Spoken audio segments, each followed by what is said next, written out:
So before we kick off, I want to introduce myself. My name is Mona. I work for a firm called Interethnica. I'm here tonight as a facilitator. Our firm works with government agencies to center community voices and equity on their projects. I'm a neutral party in this matter. I'm not on either side of this issue, and I'm here to make sure that we have information shared and that we can also have time for questions. We are starting a bit late, so we'll end a bit late. I'll share the time in just a moment. But to kick us off, I would like to introduce your city manager, Tom Williams, who will then introduce Chief of the Police, Mr. Eamon. Thank you very much. Thank you. Welcome, everyone. I'm glad you're here this evening, and I just wanted to make a few comments before we got started, and obviously like to thank the county for hosting this very important and information meeting regarding the La Quinta Hotel. So you may see our city council members in the meeting tonight, and I just want to let everybody know that there's a state law called the Brown Act, and the Brown Act prohibits the council members that are in attendance this evening from speaking on this item, answering questions, or participating. Can everybody hear me? Okay, so I mentioned that you'll see members of our city council here this evening, and I just wanted everybody to know that there's a state law known as the Brown Act, and it's a meeting law. And unfortunately, the city council, because this is a county meeting and it's not a noticed city council meeting, they, by law, cannot participate, answer questions, or be involved in tonight's meeting. So I just want everybody to know that's why the council can't speak or comment. Then I'd also I'm going to invite Chief Allen up. As a public meeting, this is an emotional topic. This is a hard room to listen. All of our acoustics are not in yet, so if you're quiet, you can listen, and just please be respectful of everyone. Lastly, a shameless plug for great events in Millbrae. Tomorrow on Broadway and downtown is the Lions Club Car Show. There's 415 classic vintage cars in downtown, so just want everybody to know that. Come downtown and have a good time tomorrow. So, Chief, thank you for being here.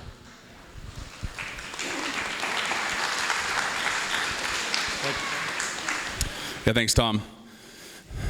I see a lot of familiar faces in the crowd, but for those of you that don't know me, my name is Eamon Allen. I'm the Chief of Police Services for the City of Millbrae.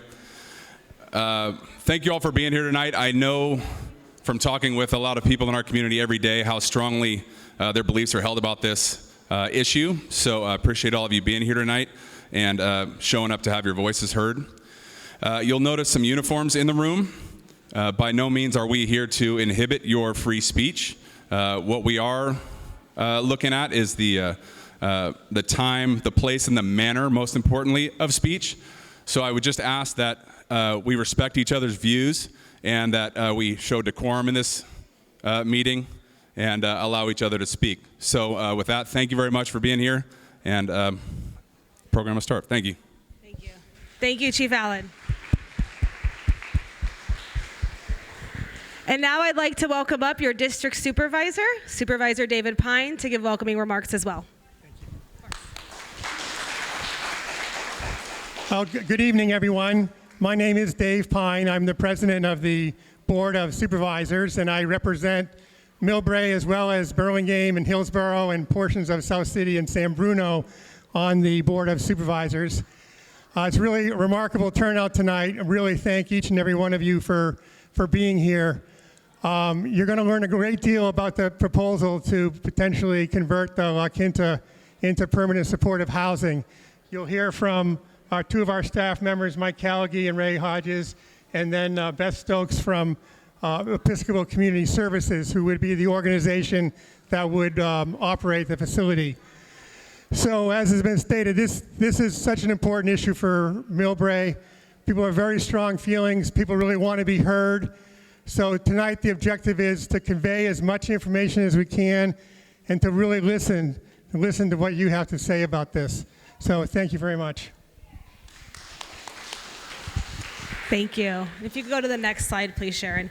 So I'm joined tonight by my colleagues from Interethnica. They're also here on a neutral banner. We're here to collect your questions and cards. If you filled out a question on the card, if you could pass them to the ends of the aisles, Vanessa or Lisa or Mandy, who's raising their hand, will pick those up. Tonight, we do have speakers with us, as Supervisor Pine had mentioned. We have Mike Callaghy. He's your county executive for the San Mateo County. We've got a lot going on tonight. What a great turnout. We also have your Director of the Department of Housing for the county, Ray Hodges, here as well. And we have the Executive Director of Episcopal Community Services, also known as ECS, Ms. Beth Stokes. You can go to the next slide. So we also asked as you were coming in, we're going to take questions at the end of the presentation. Thank you so much for your eagerness to participate. We asked you to participate in a welcome poll. You can scan on the screen or text the code that you have on your cards. We'll go ahead and show some of the results of the poll now. If you can go to the Mentimeter. And this is really just to get a sense of who's in the room. We have a great turnout tonight. And it looks like we have 79% of you who are residents of Millbrae. If you can go to the next slide, please. And we have questions, a lot of questions about safety and security tonight. We're excited to field those questions. We also have questions about who to follow up with for ideas and concerns.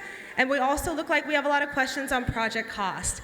Exciting to say a lot of that will be covered in the presentation. So thank you for participating in that welcome poll. Feel free to submit your questions on the Mentimeter as we go throughout the evening. You can go to the next slide, please. So I want to give us some participation principles. And these are just our ground rules. And the reason we have these is to make sure that we can hear from as many of you as possible. I love that everyone outside is having a great time. If we could quiet down just a bit, we can do the best they can to hear you. I understand. What a turnout. I'm so glad everyone's here. So our participation principles tonight are to really make sure that all perspectives of this issue can be heard. All voices and opinions are important. We're committed to remaining open to all perspectives. Questions will be taken after the presentation. You have 3 ways to ask your questions tonight. You could write it down on the card if you're not comfortable speaking. Those of you who want to share your questions live will have gotten a card on your way in, and we'll go in order of the number you have. You could also send in your questions from the Mentimeter, and we'll alternate through those. Each question will have a minute to speak, and the answer will have a minute to share. So we're sharing time between the responses and the questions we're hearing. We ask that we speak one at a time and be mindful of time so we can hear what your neighbors' questions are and so that everyone can be informed by the answer. We want to be respectful of our presenters and our community, even when we might disagree with each other. Again, we're remaining open to all perspectives. So the slide says the meeting will end promptly at 8. We're going to go till 8:10 because we started late. We're going to be fielding questions after the presentation, Miss. So thank you for. If you can go to the next slide, please.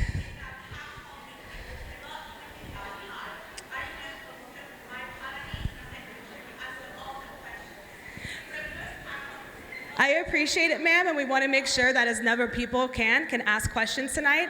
This is not your last opportunity to ask questions. You can fill out a card and we'll contact you. You can also go to the Board of Supervisors meeting to ask questions. Miss, I understand your passion. I just want to make sure that we can get through the information tonight. What we're here to do is share information with you about this project, to share the facts and get questions answered. I understand, and we want to make sure that everybody has an opportunity as much as possible. We will not get through every single question. We have great turnout tonight. So I'd like to invite Mike Callaghy to come up and begin his presentation. Again, please, if we can get through the presentation without interruption, we can answer more of your questions. Thank you. And this is your County Executive, Mike Callaghy. Thank you so much. I just really appreciate that. I got to tell you, I really appreciate all of you being here tonight because information is power, and that's what we want to impart upon you tonight, all the information necessary so you can make informed decisions about this project for yourself. We, if I can go to the next slide, we have a goal of functional zero in this county homelessness. What does that mean?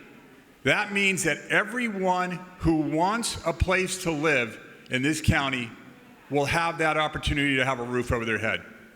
And I know that many of you have perceptions about who the homeless are in this community, but I can tell you they span every career and every walk of life that you can imagine.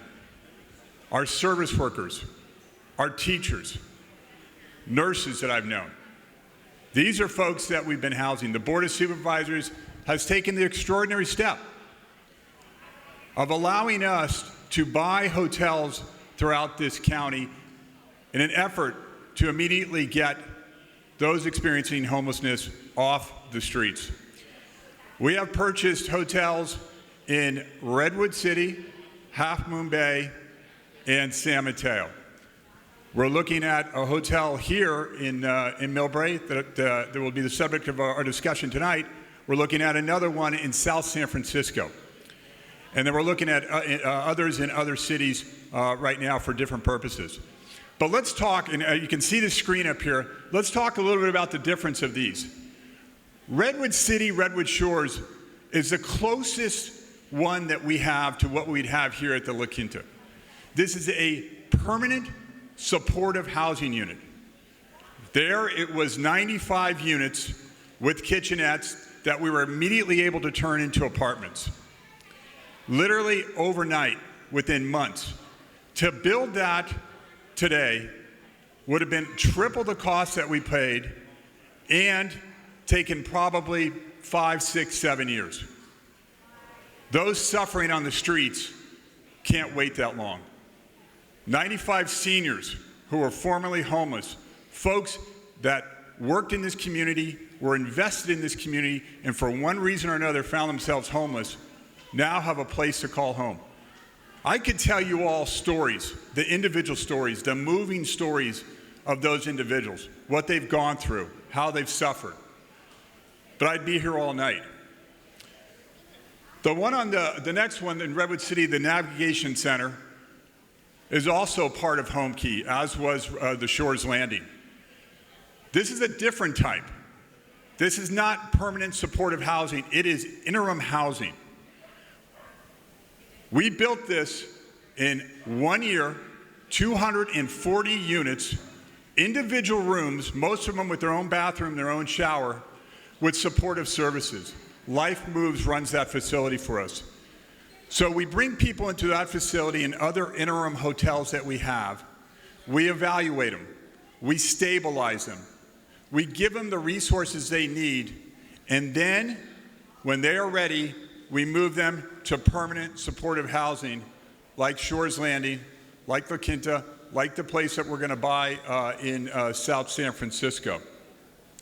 This is the model. So I want everyone to know, this is not homeless housing. This is not a shelter. This is not interim housing. This is not congregate housing. This is permanent supportive housing. It is run like an apartment complex throughout the Bay Area here.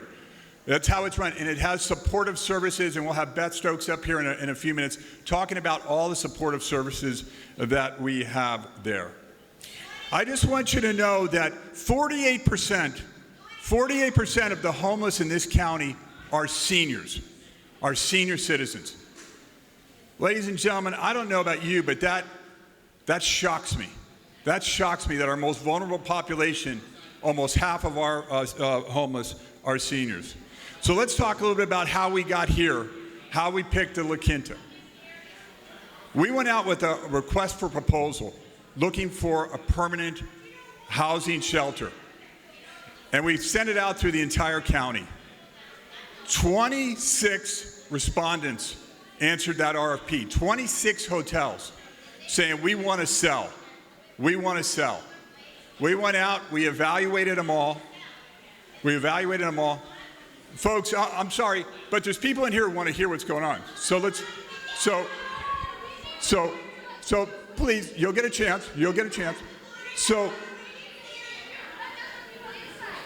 26 hotels. So we evaluated those hotels. We looked for walkability. We looked for transportation. We looked for bike, the ability to bike. We looked for jobs. And the La Quinta scored #1 on our list. It was because they had kitchens in half of those that could be readily converted to studio apartments. The other half we will be converting to studios also. So 99 units of permanent supportive housing is what we're talking about here. What we're proposing to pay for this is $33 million. The asking price was $38 million. but there was negotiation, there was give and take on either side. There's an appraisal report that was done. The appraisal came in at $30 million. Happy to send that out to anyone who wants to see it. If you leave your email with us, I'll get that appraisal report out to you. The $33 million number is within 10% of that appraisal price, which is perfectly acceptable from our standards. We have put in for home key funding to fund this. Right now, we've received more home key in the county of San Mateo than anywhere else in the state. We've received about $150 million total to buy assets to house people. That is incredible. But when you think about this, we are the #1 most expensive place to live in the state, #4 in the country, #4 in the country as far as expense to live here.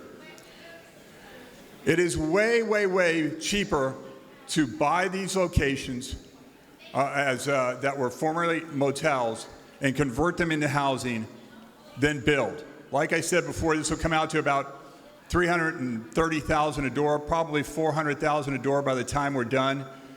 To build from scratch is anywhere from $650,000 to $900,000 per door. So you can see that this is why we want to go this route, and the fact that we can turn them over very quickly. Now, Beth and Ray will talk about the fact that these are leased up.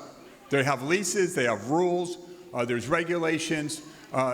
For those who earn income, 1/3 of their income has to go to paying rent. But there will be services there, wraparound services. There'll be 24-hour folks on site working with the residents around the clock, I've also employed something that we've never done here before because I want there to be a direct contact with the city. I've got a former police chief, Don Mateo, who I'm going to hire as the direct liaison with this community. He is going to be up here at the hotel several times a week, walking the neighborhood, talking to people. If there's an issue, he is someone you can call right away and get to respond. And he can get the resources to respond. We're going to have on-site people, of course, in addition to that. We're going to have services there. We're going to have a front office desk person there 24 hours a day, 7 days a week, 365 days a year. I want to form an ad hoc committee. A couple of council members, community members, our staff, to meet on a regular basis. To see how things are going. Maybe we need more resources, maybe we need less resources. But we're committed, we are absolutely committed to making sure that this works. We will own this property. We take pride in ownership of the things that we own. And we have gone into some of these hotels and fixed them up and made sure they were more presentable than when we got them. But we will be there for the long run. Let's go to the next slide. And we've talked about this, what functional zero is. It's easy access. So let's go to the next one. So how do we pick residents for this? That's a big question. Well, we'd love to get some seniors in here, that's for sure. We've got 48% of them in this county that are the ones that are homeless, or 48%, represent 48%. We're going to be evaluating. Nobody is going to come into this facility unless they are evaluated first. Unless they are evaluated first. And once they're evaluated, they will come in. And of course, if there's someone like a teacher or someone with no issues who becomes homeless, they could come in also. But we will have an opportunity to evaluate those folks first to make sure it's a right fit here. So why is it that we just can't get homeless off the street? I hear all the time, well, there's homeless sleeping on the street. Why can't we do that? Because the 9th District Court of Appeal has just responded on this. We have got to be able to say that we can house people before we can get them off the street. We've got to have a bed for them to do that. In order for us to get them an interim housing, we've got to have more permanent housing. Housing is what we need. Wait, let me talk a little bit about the loss of revenue. I've heard that as a major issue here, the loss of revenue.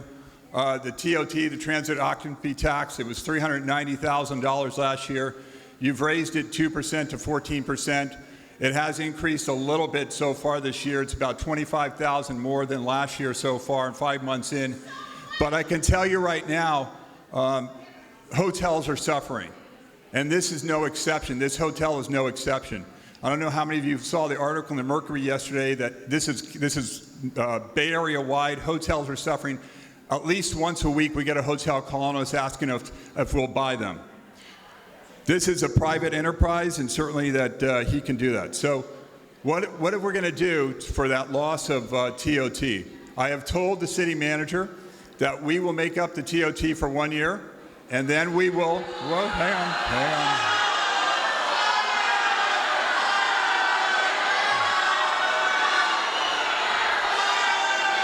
It's okay. It's all right. All right, well, how about I finish? All right, let me finish. Okay, let me finish now. We will also give them another sheriff's deputy and a clinician and another clinician and a clinician to work on the streets like many cities have gone to now.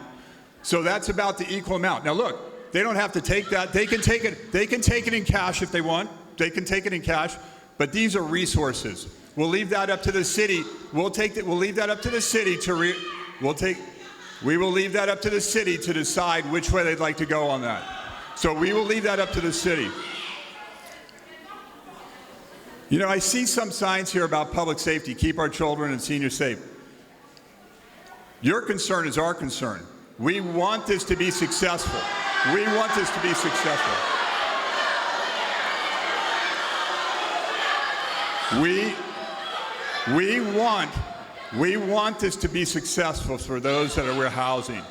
We want to make sure that they live in a safe place, that they become part of your community. These will be permanent residents of your community. We want to make sure that they live in a safe place, that they are safe also, and that everyone's safe. Now, your experience, I think a lot of people think of San Francisco when they think of the homeless. That is not the case in this county.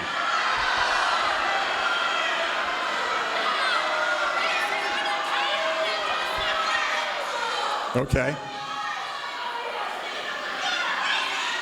I can tell you, speaking from experience, that is not the case in San Mateo County. So I can tell you, folks, I'm trying to give you information that is necessary. So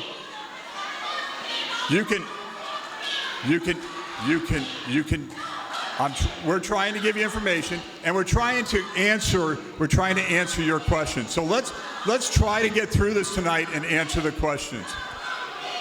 I appreciate your attention.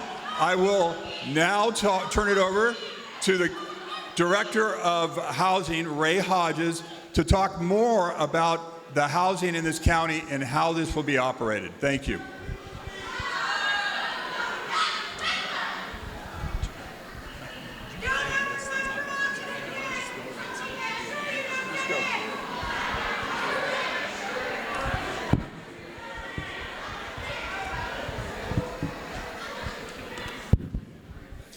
Good evening, everyone. I'm gonna have to speak up here. Good evening, everyone. Like Mona said, I'm Ray Hodges. I'm the director at the county's Department of Housing. Exciting to be here tonight. So I'm just gonna very quickly summarize plans for the 1390 El Camino supportive housing project. You've heard much of this from Mike already. So you can go to the next slide. Yeah, so everyone's heard by now, but 1390 El Camino would be permanent supportive housing for formerly homeless people with wraparound services provided by ECS. But I really want to emphasize what Mike did before too. This is permanent housing. We're not talking about a shelter. We're not talking about transitional housing. This is apartments. The people living here will be tenants who have a lease just like any other renter. They have to pay rent. They have a lease. They need to abide by the terms of the lease. They can be evicted for not following the terms of the lease. So the county refers tenants to the building through a process that we call coordinated entry. And those folks are people who are in interim housing right now. They'll be referred from interim housing to permanent housing, which just got, okay, I think we're just gonna go straight to the Q&A. We can just advance the slides. We're gonna go straight to questions, all right? And I wanna remind everyone that I know it's hard to hear outside, and we're working to see what can be done. We're gonna take questions in 3 ways, and it's time to hear from you all. It's unfortunate we couldn't get through the presentation, but we're making this adjustment for everyone, okay? So I have the question cards that came in.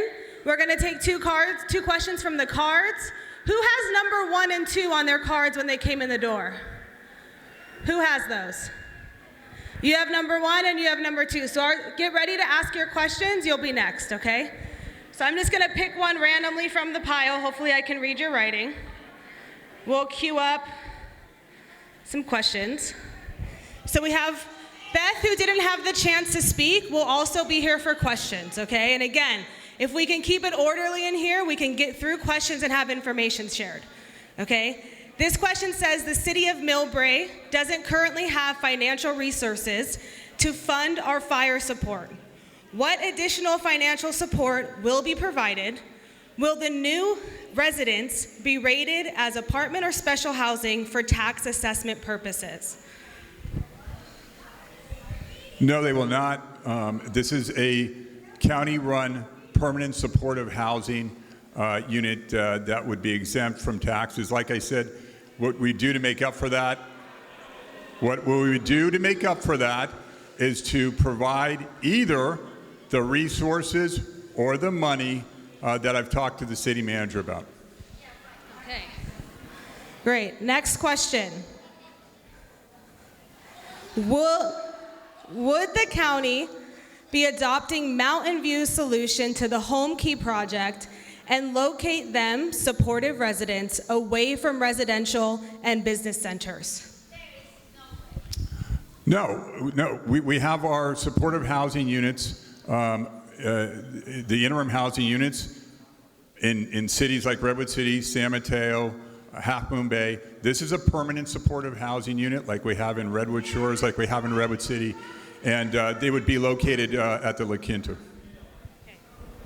Great, so we'll now take our 2 audience questions. Remember, there's a minute timer here just so we can get through as many as possible. Our staff, folks outside, I appreciate your passion, but nobody can hear the answers to the questions if we continue to yell. And I'm sorry you can't hear outside. Let's take question number 1. Will you please quiet down so your community can ask questions?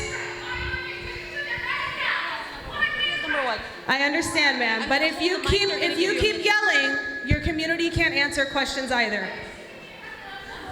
Question number 1 is ready. Hello. Let's go ahead and start the Hi, timer. my name is Peter. I'm a new resident of Millbrae. Moved from San Francisco to Millbrae, and I've seen firsthand the destruction of permanent housing, and how the more services that you guys offer, the more they will come. And that's how it is. The more you offer, the more they will come. So my question to you guys is, first of all, for the city council that doesn't have a say in this decision, right?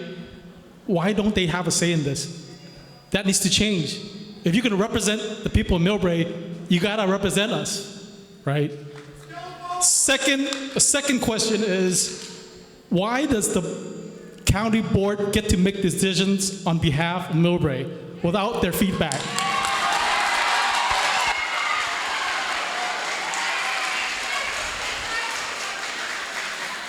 The answer to that is actually the same for both questions, and that is that we are working throughout the county to end homelessness, and we are working to place people in housing.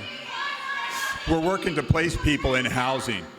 There is, you're absolutely right. This is not a city council decision. This is a county decision, and that's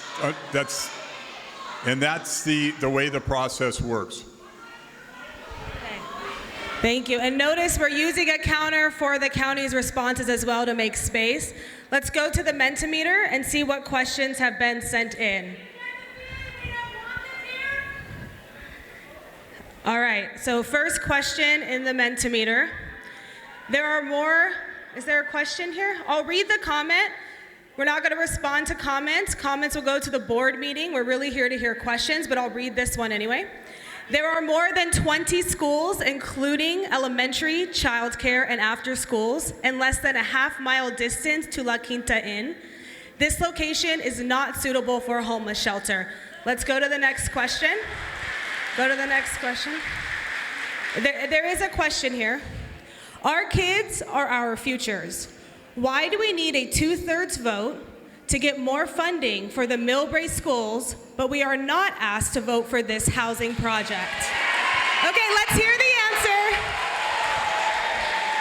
If everyone will quiet down, we'll get the answer. So the question is, why do we need a 2/3 vote, and why is the public not asked to vote on this project?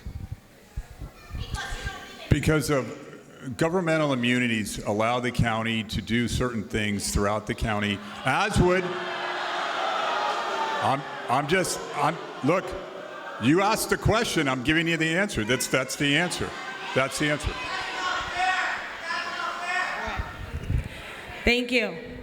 Who has question card 3 and 4? Who has number 3 or number 4? Number 2 first. Oh, number 2. Let's go to number 2. Sorry about that.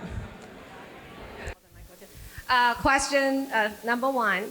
Mr. Gallagher, on July 11, you had come to our council meeting talking about what the potential tenants in this your project. You said you talk about example of the senior who actually got sick and lost their apartment, and then also the single parent cannot afford the rent. And then on the July 11, you actually start talking about the resident could be the single and couple and no family housing. And then eventually you said maybe a single man only. Number 2 question. Once you acquire the La Quinta, you're making 60 people out of job. And they maybe end up to be homeless because they couldn't find a job. And then are you responsible to get them job? Are you responsible to get them housing? And then are you taking high risk accountability to support these people? And also have you talking to the local businesses about what's the impact to them?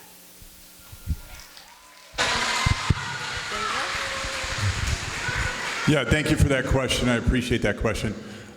We have, I think it's more like 20 people that would lose their job, as I understand it. And we have talked with the Renaissance Entrepreneur Center in South San Francisco. These jobs are easily to replace. They feel that they could get these folks that are being displaced jobs immediately. That was just the latest conversation. That is just the latest conversation I had with them. They confirmed that they feel that they can get these folks jobs very quickly. Thank you. Thank you. We're going to go to 2 more cards. Who has number 3 and 4? 3 and 4? That's not one of our cards, sir. Who has number 3 and 4? 4? What about 3? Or 5? Who has card number 5? Okay, to save time, I'm going to read 2 more cards that you submitted. The first question on the card is, who proposed to buy the La Quinta Hotel for homeless? Who proposed to buy the hotel? As I indicated earlier, we sent out an RFP. We had, I think, 26 respondents. We went out and evaluated the hotels. We rated the hotels. This hotel came out number 1 after the staff work, and this was the one that I presented forward for purchase.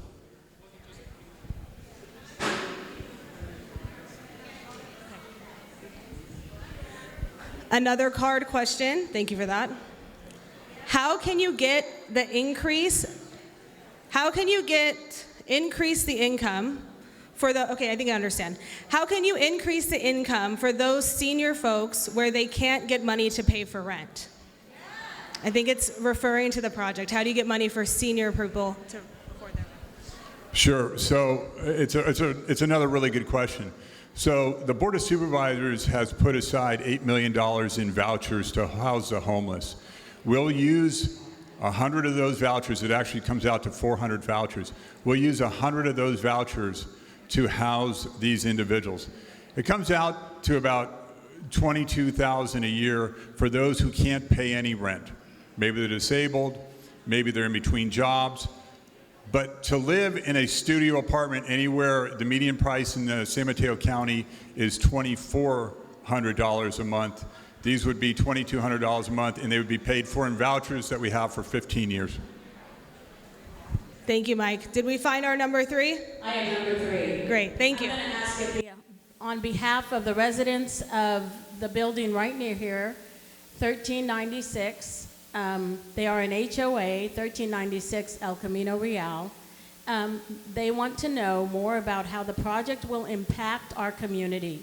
For example, effect on their property values, security issues, street safety, hygiene problems, and are there sufficient staff to take care of and supervise the residents?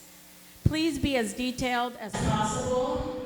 Is there an impact or research study before going into such a big project in such a hurry in our area? Let me turn it over to Beth Stokes to answer that from Episcopal Community Services, who's very, very experienced in these type of projects.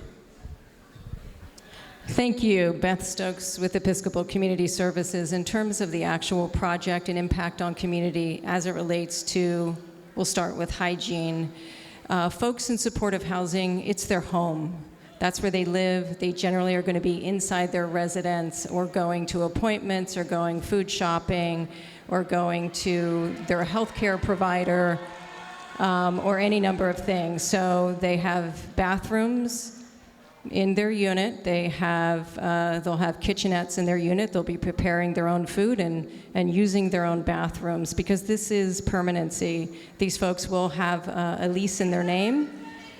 They do have a lease in their name, and essentially folks will be living in an apartment. In terms of safety, ECS will have 24/7 staffing on site.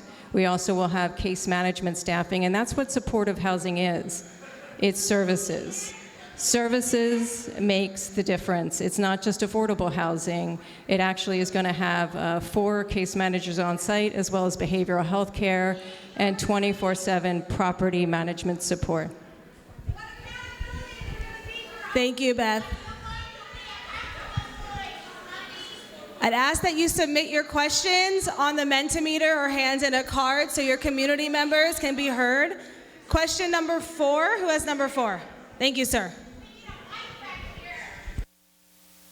You mentioned the permanent supported housing is safe. But we know that in Shores Landing, which is San Mateo County permanent supported housing, facilities in San Francisco run by Episcopal Community Service, which is supposed to be the Catholic provider, and many other facilities throughout the state. There are incidents of violence, sex offenders, drugs, and murder. How can we trust you it will not happen at a location within a block from 3 schools? And why would you need wraparound service for these facilities?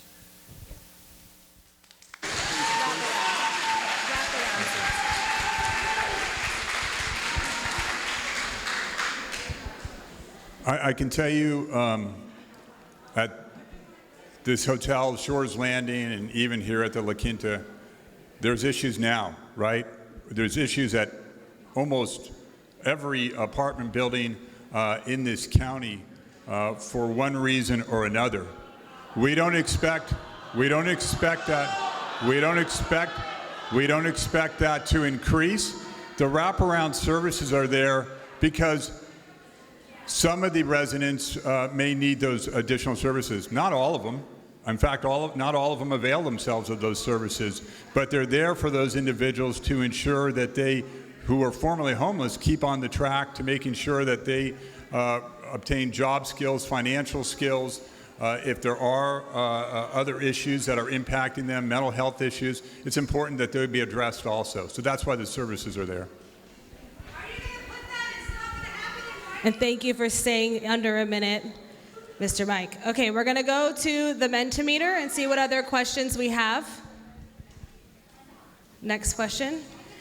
If I think this project should not happen, how do I stop it?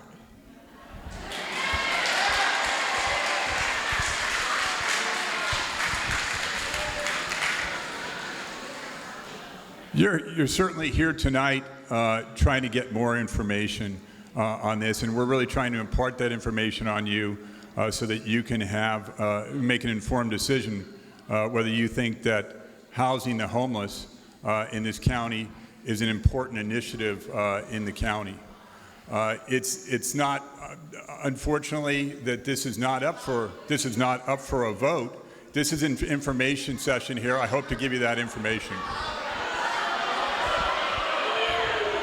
We can get to the next questions. Do we have the next number? Okay, great. Go ahead. I'm going to read number 5. I'll do the best I can to be loud.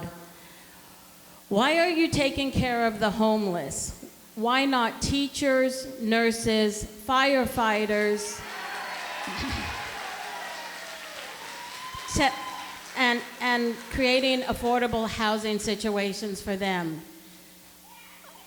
Why are you playing with words? Is it transitional housing, affordable housing, homeless, permanent supportable? You know, we firmly believe that all types of housing is important in this county. I think you'd really be surprised to see who some of the homeless are in this county. We just had a teacher who came to the Board of Supervisors meeting the other day and told us that she was living in her car because she can't make ends meet. And I started out by saying that the homeless really come from all walks of life. We believe that it's important that we have affordable housing for all types of individuals, nurses, our first responders in this county, and that's why there's a variety of different housing out there. But this is for the very, very low income individuals. And the other part of that question, was why we don't take care of them. We do. There's all types of different housing out there that takes care of them. There's moderate housing, there's market rate housing, there's low income housing. Thank you. And I want to remind us to speak. Yeah.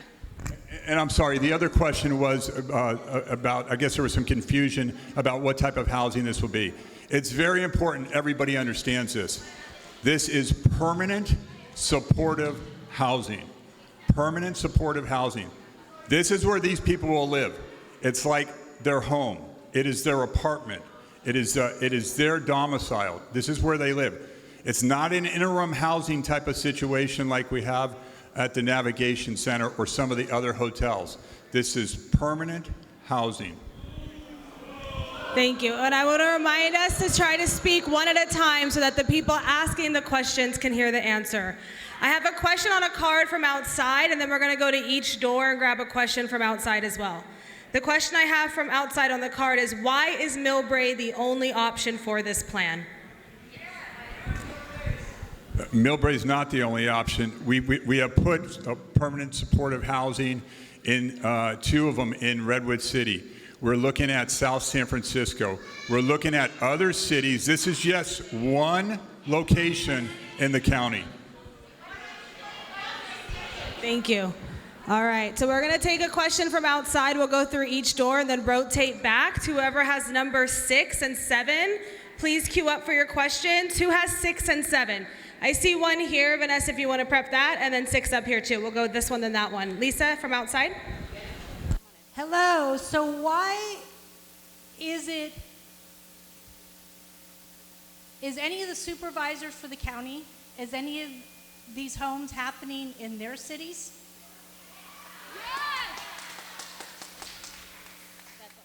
As I mentioned earlier, these locations are all over.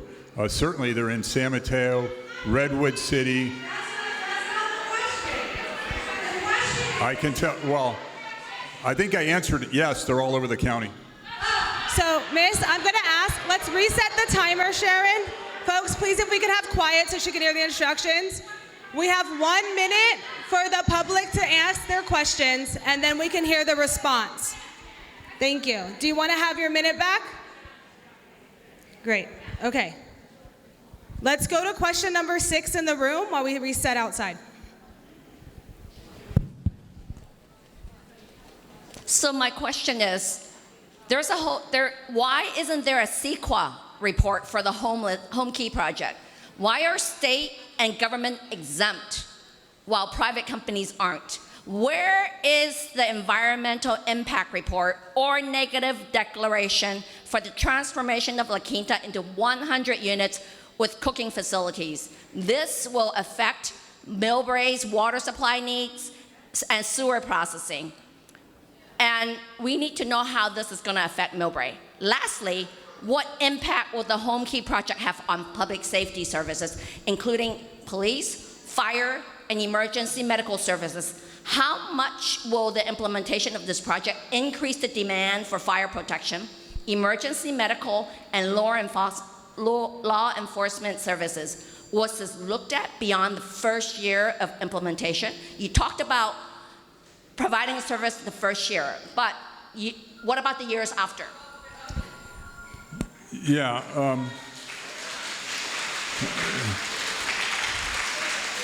I certainly appreciate that question.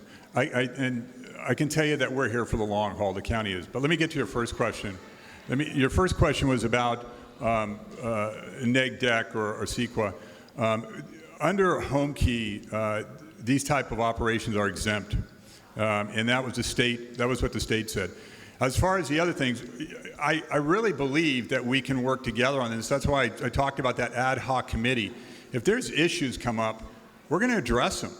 We're going to be here for the long haul. There's nothing that we can't overcome when we work together. All right. Are we ready to go back outside? Okay. Let's reset the timer. Okay. So, I'm sorry, I'm very upset. How are you saying that this project isn't up for a vote? That's basically saying we have no say in what's happening in our own city here. It's not right. We pay taxes. What would happen if we didn't pay our taxes? You're going to take our property from us, or you're going to throw us out on the street. Why is it that we have to support this, lose more property tax from the hotel when we are such a small city anyway, and you didn't answer the question as to how many supervisors have a home key in the city they live in? I'm going to have Mike answer. I just want to ask us to keep our applause between speakers so your community members could have their full minute uninterrupted. I can certainly appreciate the motion behind your question.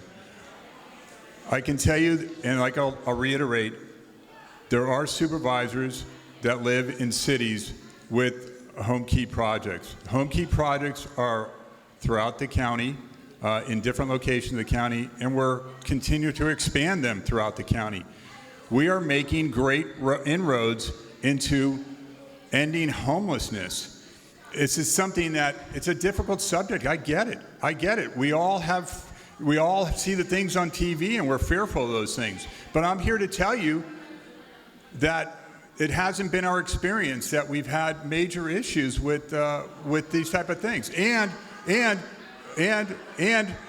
But we are certainly willing to put the resources in to make sure it's successful. All right. Let's move on to cue card 7. Who had number 7? Vanessa will come on over. And thank you for being quiet to hear your community member. We all want to hear what everyone has to say. Mr. Kalaji, do you care about our children? They are our future. If so, if you agree, why do you want to put a shelter within a block of an elementary school called Lomita Elementary School? And there are 10 different schools within about 10 minutes of walking distance.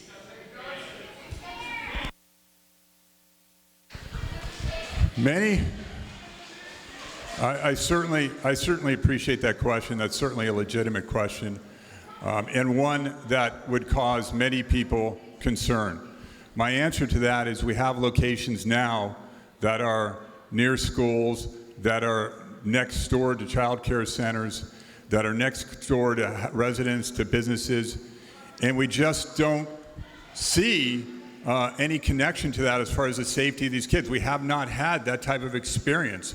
To the extent that we do have someone that acts up, remember they're on a lease, they will be evicted. If there's someone that's causing problems in that community, they will be evicted. We don't want people causing trouble there. We want good people who are going to live in peace, who are going to become part of this community. That's what we're looking for. Okay. We're going to take 2 questions from the card, then we'll head to the next one outside. And then we'll go back to the Mentimeter and back in the room for 8 and 9. Whoever has 8 and 9, raise your hand so our staff can find you. Vanessa, 8 is over here. So the question on the card is, can you house the people in a rural area in California? Why are we subsidizing these people? Yeah, it's another good question because that's where we have some open space, right? But their services aren't there. That's not where you want to put people. The walkability, the transportation, the services, the stores, the jobs are all in the areas where we put these hotels. Those are the considerations when we take a look at a hotel to see where people can be most successful. Do we have another mic so I don't have to keep getting up and down? I'm sorry. Okay, next question. If we can't afford a police station, why should we spend money on homeless?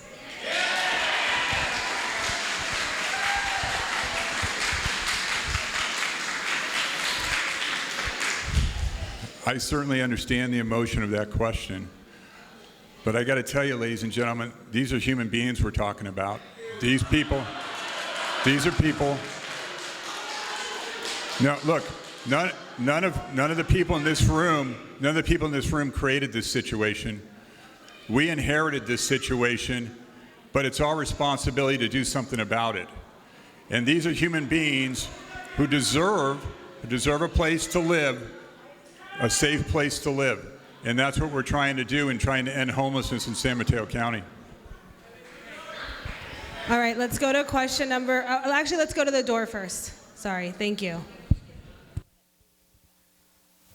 Hello, my name is Vanessa Rivas, and I wanted to ask a question of why this can't be relocated to a different area instead of La Quinta, because as a person who lives right next to La Quinta, has a niece going to Lomita Park, who's only 5 years old, and takes a bus in the same area as this where this is going to be placed, it puts my safety in danger, it puts the safety of my niece in danger, and it can be relocated anywhere else, but not near a school, not near my home, where a homeless person can walk in at any moment and put me and my family in danger.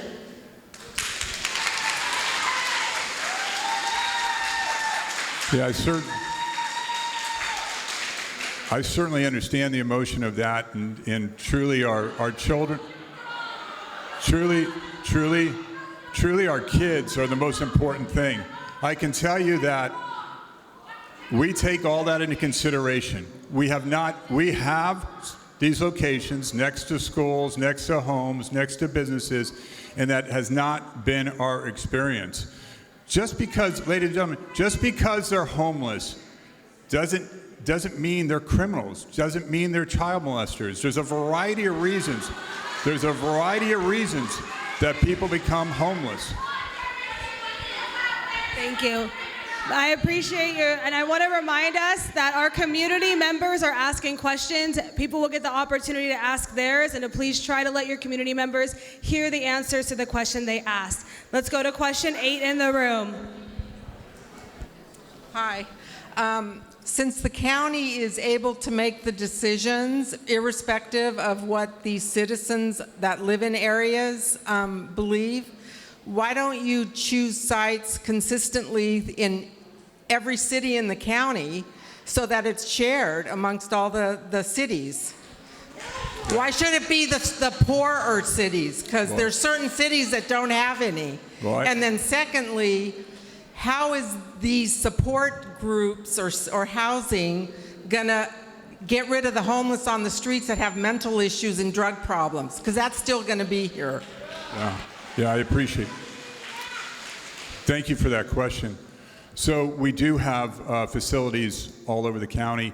We have 3 in the city of Redwood City. 2 interim housing, 2 interim housing, 1 permanent housing. We have one in the city of San Mateo. We have one in Half Moon Bay. We're looking in South San Francisco right now. There's another one we're looking at further north. Right now, we do have a lot of shelter beds and homeless facilities in the South County. We need to put more in the North County, and we've got, like I said, this one in South San Francisco, and we're looking at one further north. Thank you. Who has number 9 and number 10? Number 9 and 10. Okay, let's go with number 9. No, I only have a minute, but I want to thank Mona Lisa. She said Mona and Lisa. You're doing a great job. I feel for you. Thank you. I want to ask, how far are you into the purchase? And is it closed in escrow yet? Is it done deal? That's what we want to know. No, the contract's going to go to the Board of Supervisors on September 12th. That's the purchase contract. We have put in a application to Home Key that's being considered right now. Okay, we'll give you your 30 seconds back. For everyone, let's try to keep all our questions all through the minute so everybody gets a fair opportunity. And then my other question is, where is Life Moves? They do not come in Millbrae. I've asked that question before about Life Moves. I know we're paying $150,000 in Millbrae. I have never seen them come downtown in Millbrae. I walk my dogs at night, in the day. I know about the 20 homeless people, and they need help, and nobody's helping them. Why aren't they being helped? Yeah, as I understand it, and your city officials will be able to talk to this a little bit more, Life Moves actually starts at night and works with the crowd at the BART station at night. I think they get on at 11 o'clock or so and work throughout the night with that population. Okay, let's go to the Mentimeter. We'll take 2 from there, then we'll go to the third door, and then we'll take 9 and 10, 10 and 11. Okay, I think we already heard this one. Okay, the question is, who do we hold responsible in the future for the crimes that are committed by what they're doing here by bringing him so many drug addicts and homeless people into our neighborhood? So the question here is, who will be responsible in the future for the crimes? Well, I'm not sure that's entirely accurate, but let's just say, for argument's sake, that there is an increase because of the La Quinta, and I honestly don't think there will be. Then we certainly sit down with we will sit down with your city manager, and we will talk about more resources for the city. Okay, let's hear our next question. Let's hear our next question from your community members. The question is, how is this good for Millbrae? Does Millbrae receive county, state, or federal funds for this project? No, they don't, and they don't pay for this project either. They don't pay for this project. Look, I mean, housing the homeless is really the responsibility of every city in the county. They don't receive funding, but they're not paying for this either. We are paying for the ongoing operation of this. Thank you. Miss, you had your chance to ask your question. We want to just keep moving. Let's go to the door, and then we'll come back into the room. Hi, I'm representing all of the people in the back and in this room. Wants to tell you, we're gonna fight this forever. Then we're gonna ask you, all of you guys not live in Millbrae, of course you don't care. So my question for you is, would you like to take 1 or 2 in your house? Answer the question, right? Okay, answer the question.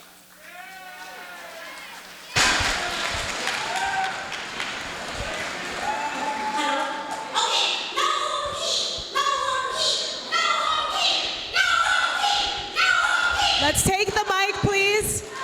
Please, let's quiet down. We will answer your question, miss. I appreciate your passion. The question was, would you take 1 or 2 in your house? That was the question.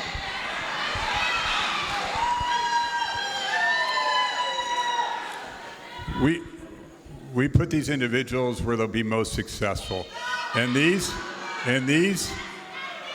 we have evidence to show that these type of facilities operated by Episcopal Community Services, Life Moves, Samaritan House, people do fantastic things and go on and lead productive lives.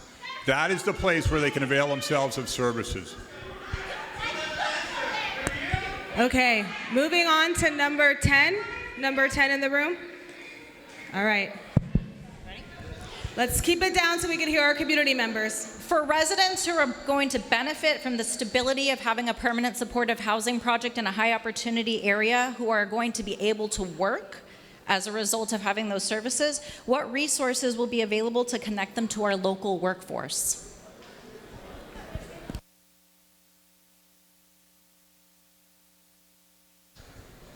There we go. Yeah, great question. The Renaissance Entrepreneur Job Train, they are eager to work with these residents. I was talking to the CEO of Job Train today just about this, connecting these folks with careers, not just jobs, but careers. They are very excited about that opportunity. Okay, we're gonna take number 11. Who has number 11 over here? Hi, did the county look at Millbrae's general budget before purchasing the La Quinta? Redwood City, Colma, San Mateo, Half Moon Bay have much larger budgets. We have very little revenue in Millbrae, and we just simply cannot afford this.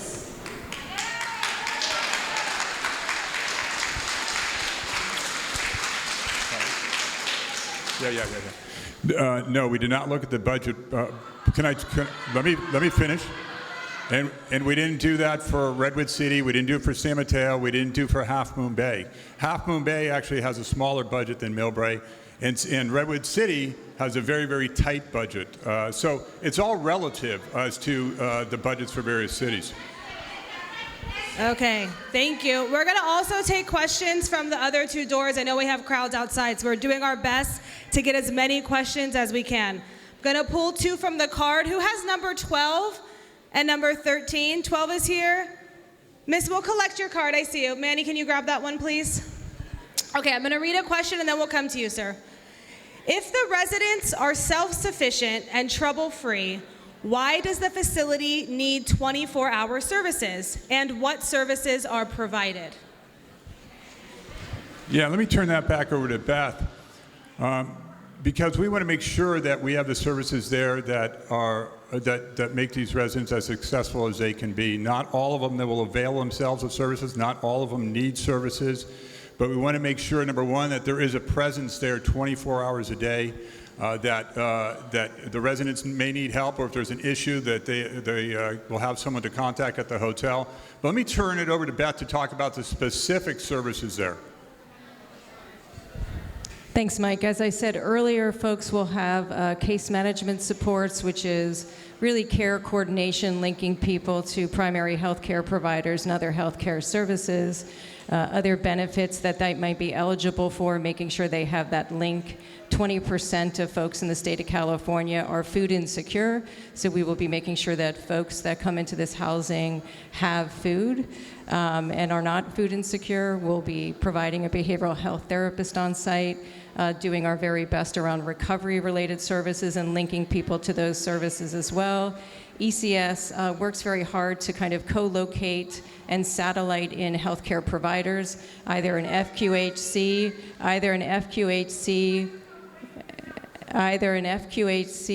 with the county or an FQHC with a nonprofit provider. So that's a federally qualified health center. So we're typically trying to really make linkages on site in terms of what people need. Thanks.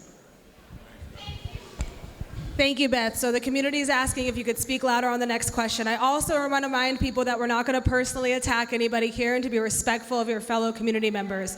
The last thing I want to remind you of is there are some folks in here accessing interpretation, and if we're talking over each other, not everyone can hear the answer. So this is just for the sake of your fellow community. We're going to take the question inside here, which is number, remind me, Vanessa? Number 12, and then we're going to go to Lisa on the door. Question. 99 units in Millbrae. You've mentioned many times that the county it's a countywide program. What about 10 in Daly City, 10 in South City, 10 in San Bruno, 10 in Pacifica, 10 in Half Moon Bay? I know there's already a building in Half Moon Bay.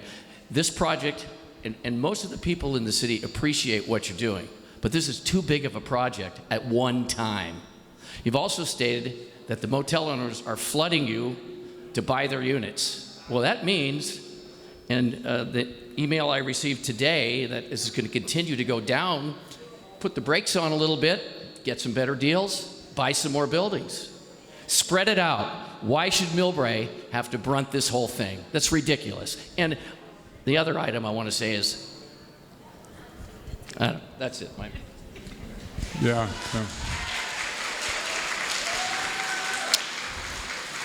I really appreciate that question. It's a good question and one I've been asked several times.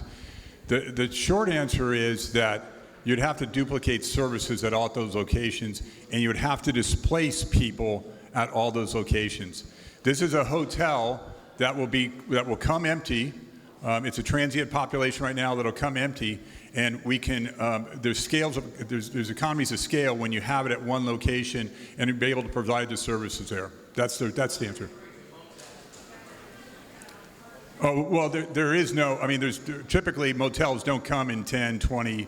It's very, very, very unlikely that we would find something like that. But those are hotels that we would look for a very specialized group that we would like to put into supportive housing, but a different group altogether. Thank you, Mike. Before we go into the door, I just want to read a comment we received. Or we're not responding to comments here. That would be at the board meeting. I do want to honor some of the comments we received. One says, please provide transparency in this process, provide zoning study, an environmental study, and an impact study. Let's take the question from the door. Hi there. So this is really a question for the Board of Supervisors in the city of Millbrae. We have a lot of people here today. Obviously, this is an issue that people are passionate about. So my question is around this goes back. I mean, we're such a small town, and there's obviously a concern for safety. So I feel like the city of Millbrae needs to address that with the constituents as well as the sheriff's department. So how is that being addressed going forward? Certainly, we'll be working with the sheriff's office. I indicated that I would be putting a retired police chief as the liaison between the community. I'd really like to form that ad hoc community of community members, of council members, and staff, so that we can work on any issues that arise. If there are issues, we would certainly address them. I don't expect there to be, but if there are, it's not going to be without any bumps in the road. No place ever is. But if there are issues, we will address them. This is our facility. We're going to stand behind it. Okay. I have another couple questions. This one came in, from written outside, so I want to make sure we get that. The question is, if we have problems after a year the program is implemented, who or where do we get help from? Is it the County of San Mateo? It is absolutely us. We will be standing behind this building, and we're going to do whatever it takes to make it successful. Thank you. Do we have number 13 ready? 14 ready? Who has 15? Back here. Okay, great. Thank you. Hi, you mentioned the beneficiaries will be nurses, teachers, and seniors. does the county have any statistics on the homeless, on how many of them are currently on substance abuse or criminal records or mental illness? Will they be excluded, or they also qualify? And do you test them to make sure they are clean or not? Have you done any studies on environmental impact or social impacts that you can see, that we can see? And my last question, if this home key project works, why doesn't it work in San Francisco or any other place? Yeah.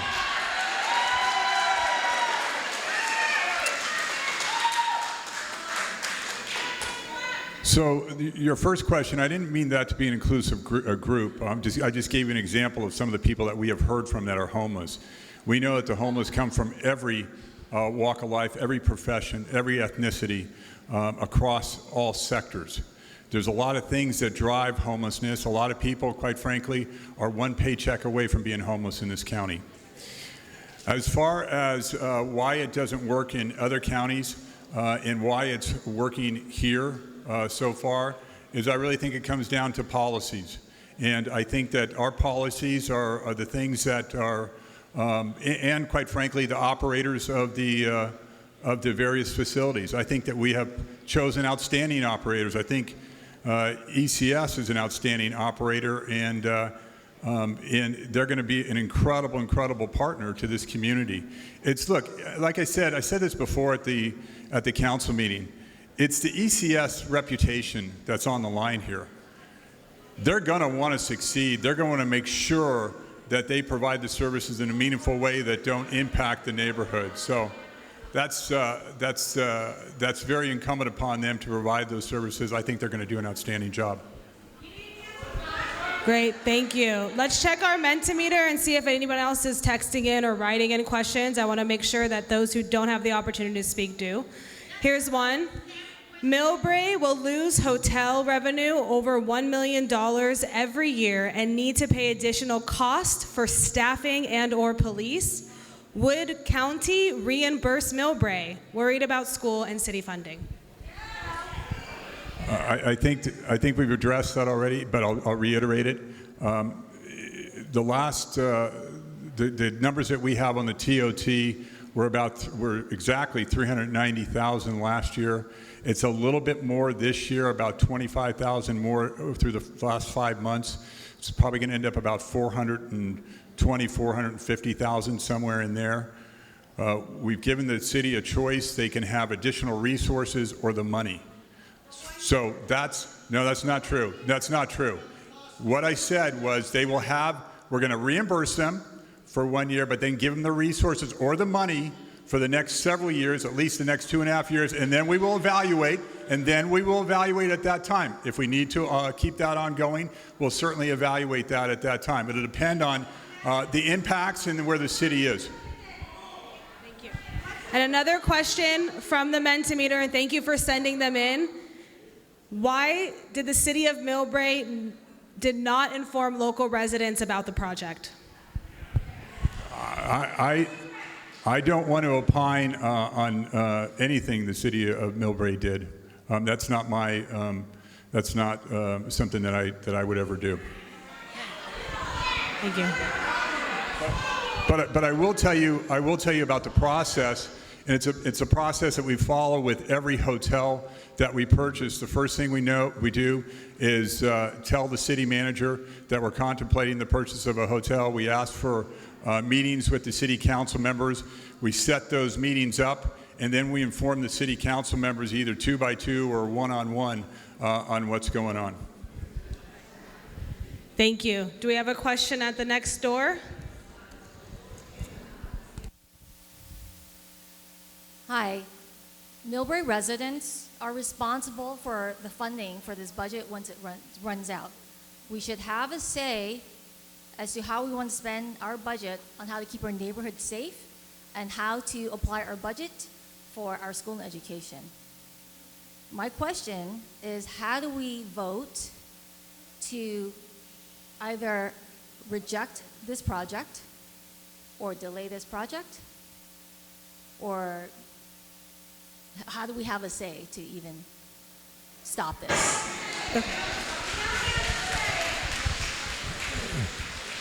This isn't going to come to a public vote on this, and the council doesn't vote on this either. I just wanted to make sure that you understood that. Okay, do we have our next number? Let's go there. What number are we on? 15. So 16 and 17, can you raise your hand so we know where we are? We have one up here for our staff to recognize. Okay, my questions are two questions. It's really simple. We hear all these feedback from the Millbrae residents. I share the same sentiment. The question I want to ask is, I heard you mention earlier, September 12th is really the date that whether this project will go forward or not.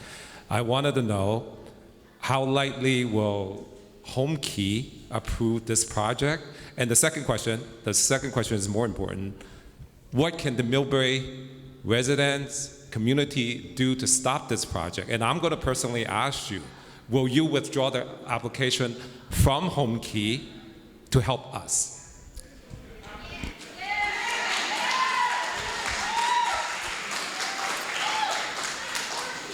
The answer to that is no. We believe that this is a good, viable project that will house 99 individuals who are in need of permanent housing. It is cost efficient to do it this way. So the answer is no.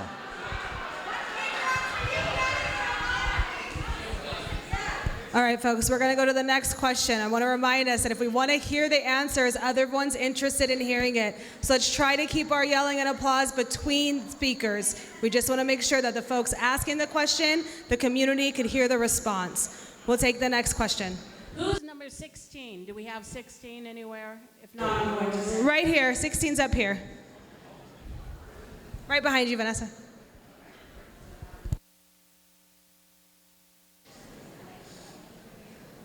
I'll hold it. All right, okay. Okay, my question first is, will this be also families with children would be living in the hotel? No, this won't be because we find it residents are more successful when we don't mix the populations. Okay, then that would not, my other part of it wouldn't be applicable. Thank you. And number 17? In San Francisco, a project like you may be aware of it, was proposed in Japantown. The people in Japantown, like we, were not happy about the project. They protested the project, and the project never went through. I feel like we as a community are protesting this project, and so why can't our project not go through? What is your answer to that question? We are protesting and have been protesting for months. How come that project in Japantown didn't go through? The same thing that Home Key was going in, they didn't want it, they protested and it didn't go through. Do you have an answer for that question?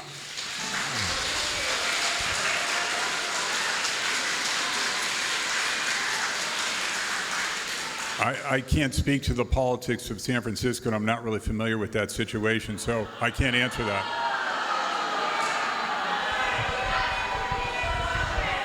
Okay. I have more questions from the cards. Who has 17 and 18? 18 and 19, excuse me. We've got one there. And then do we want to queue up a question at another door? I'll read one from the cards. How many headcounts will move in to 1390 El Camino Real? And is it interim supportive housing? Has it failed? Has interim supportive housing failed? So we have 99 rooms there. We feel that it'll take about a year to get it up and running. So we're not, if we took possession of this, we wouldn't start housing people probably until the end of December, January, 2024 December or 2025 January. We believe that the interim housing has been very successful at getting people off the street. As you saw, the navigation center with 240 rooms, it's been very successful. People are receptive.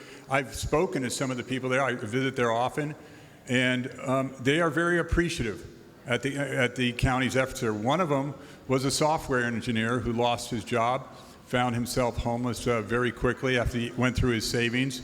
And these are the people that we're finding are homeless, like I said, from all walks of life.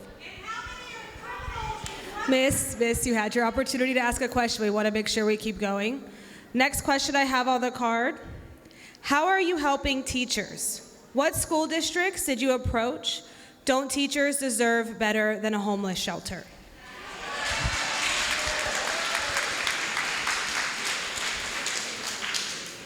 We believe workforce housing is very important, and certainly we have to do more for not only teachers, but our service workers, our public employees, those who work for the city, those who work for the county, and that's why it's so important to build affordable housing that they can live in.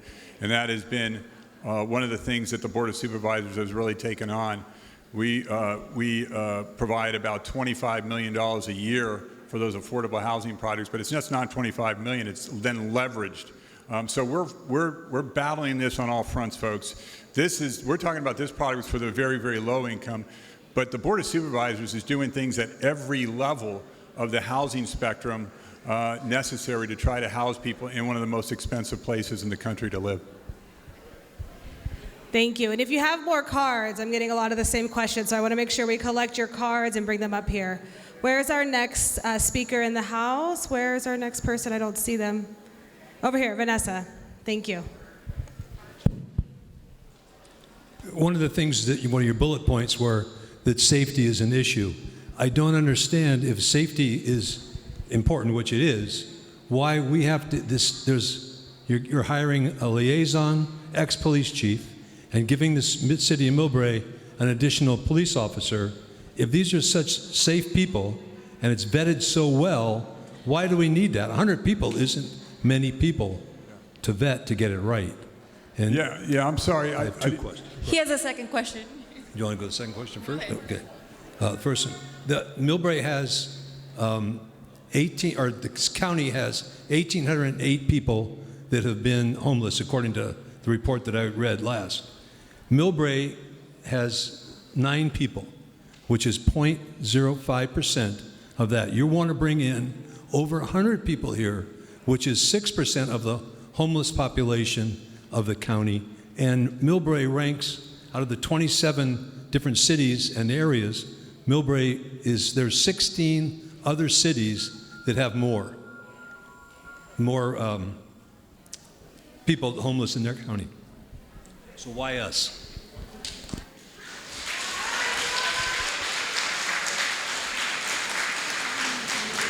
Thank you for those questions. Let me answer the first one. And I'm sorry, I didn't mean to conflate those issues. The additional sheriff deputy has nothing to do with the hotel.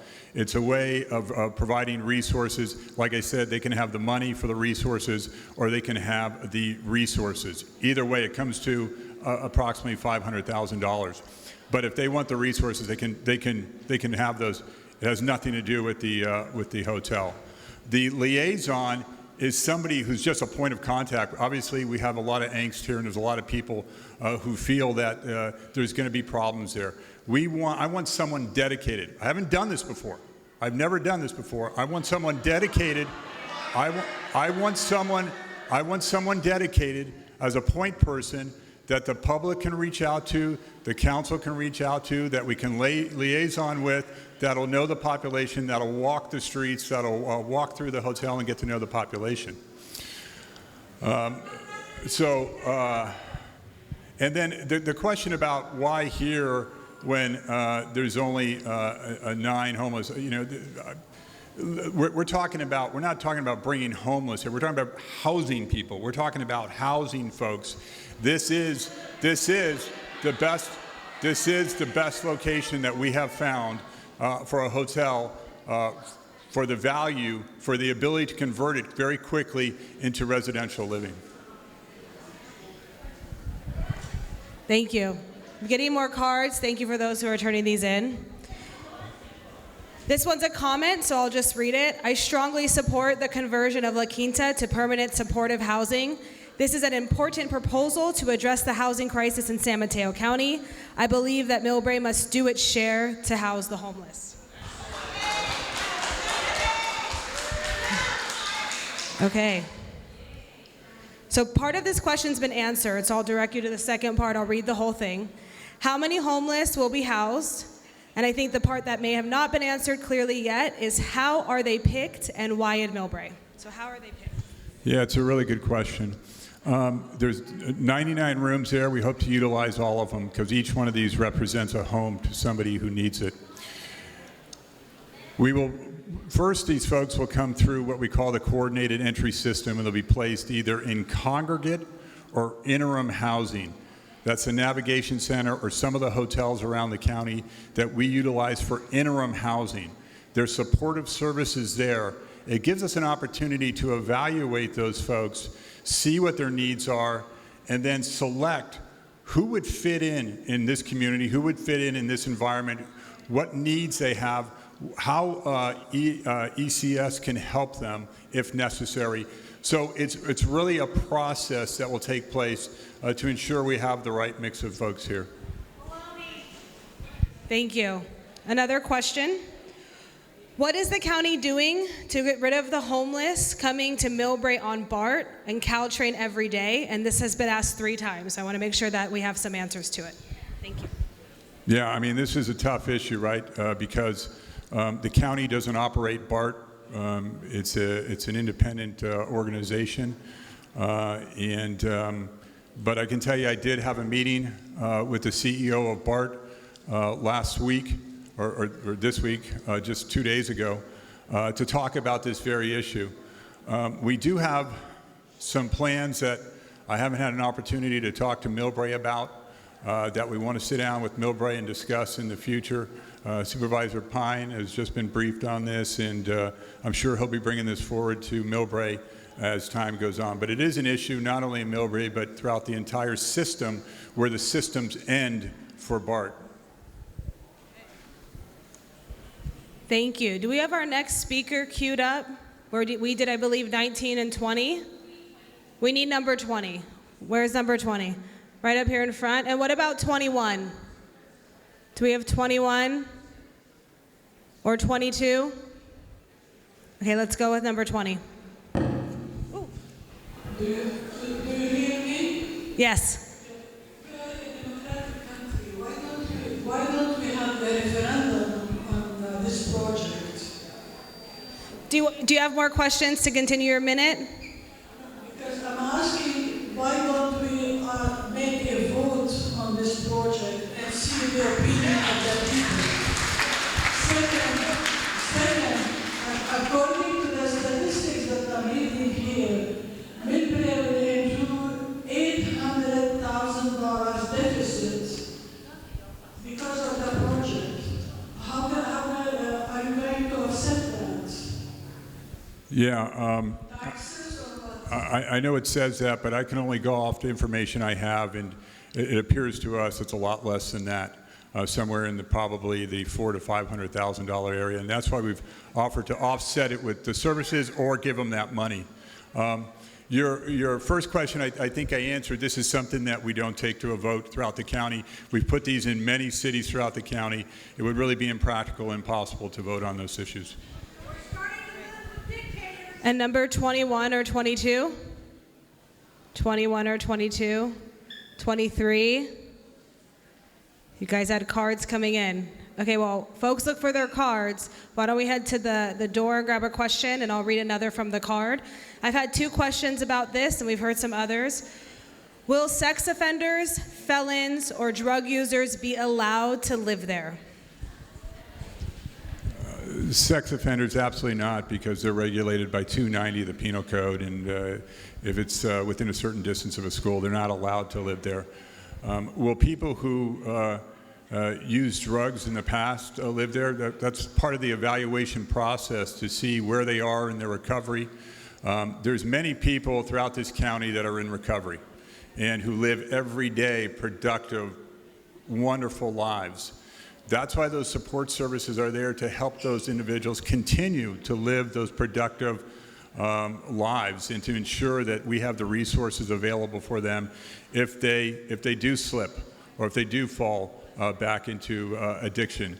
And you know, addiction, you talk to those who have gone through it, it's a lifelong challenge.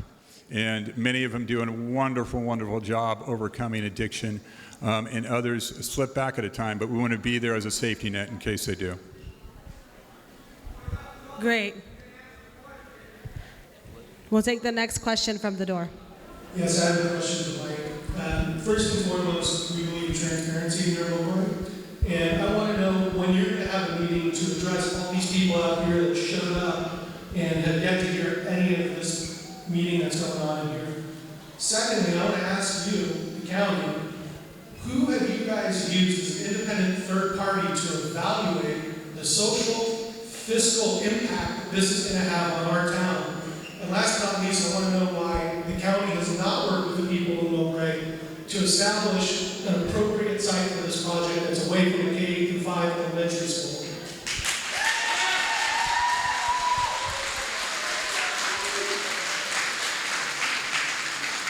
I certainly thank you for that question. I think it's an appropriate question. As far as the evaluation of the site, we look at those things that are very important to those who need to be successful in housing, transportation, mobility, jobs, the ability to bike to work, the ability to access resources, the ability.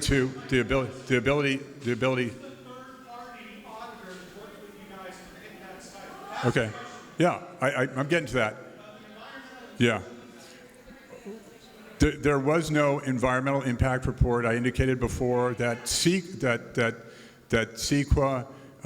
is waived for home key projects because the state has deemed these products are so important in housing people that the overriding need really overrides the need for a CEQA examination.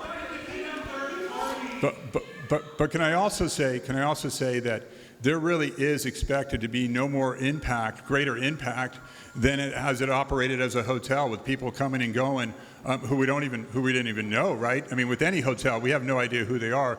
These will be residents of Millbrae.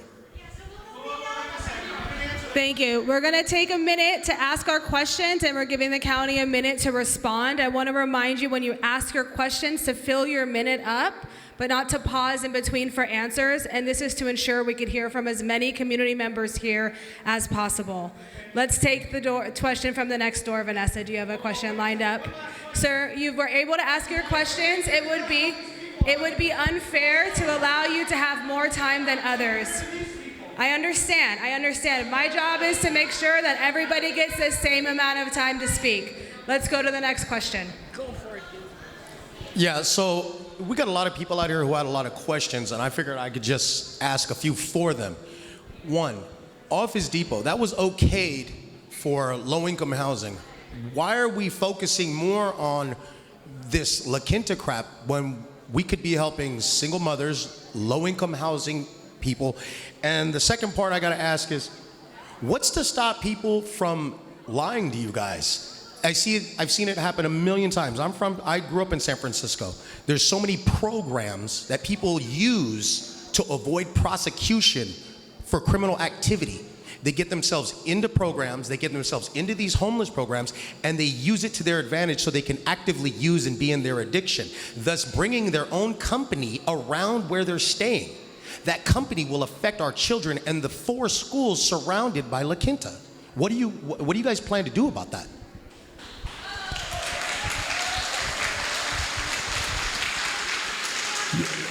I don't doubt that there's people that game the system for everything, whether it's CalFresh or housing or whatever it may be. I don't doubt that. Again, we are going to be here to ensure that we have the right mix there. As far as your other question about single mothers, we do work with them. Across the board.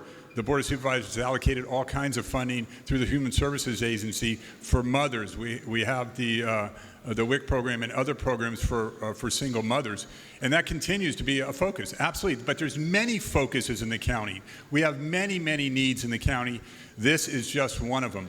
But to answer your second question, we are going to be here as a county if we see problems, and that's why I put that liaison in.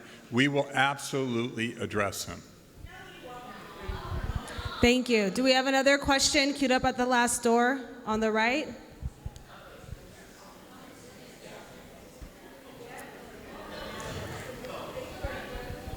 The gentleman up there was asking about the social economic impact, and the county manager just mentioned that there is zero impact. Why are you just claiming that there is zero impact when we know our city is having financial impact? And environmentally, have you done anything that will allow us to feel comfortable of having this shelter in our city?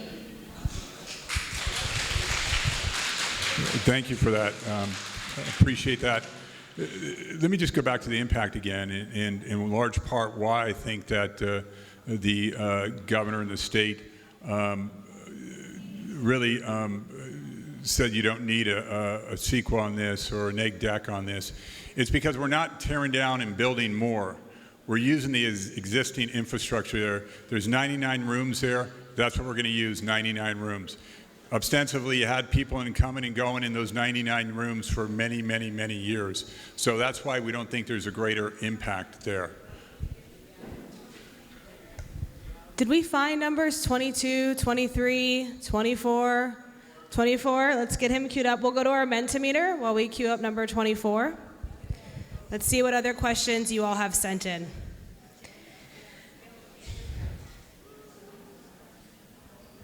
Why are you placing a homeless shelter in Millbrae when the city of Millbrae does not have a homeless problem?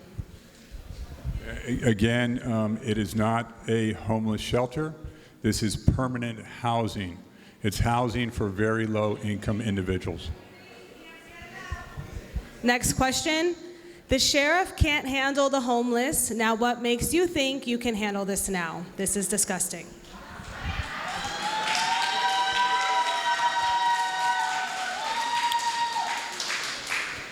We have experience doing this. This is not our first permanent hotel.